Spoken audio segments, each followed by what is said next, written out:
Hello everyone, welcome to Techavro. Today in this video I'm gonna show you a simple trick to cancel a send friend request on Facebook. Before starting the video, please subscribe to Techavro. So let's get started. For this, you have to open your Facebook.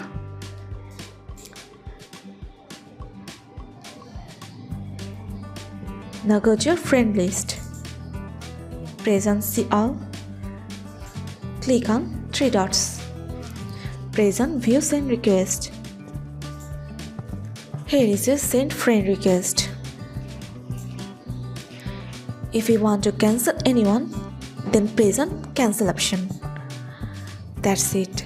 So this is the simple way to cancel send friend request on Facebook. So guys, that's it. You can do this.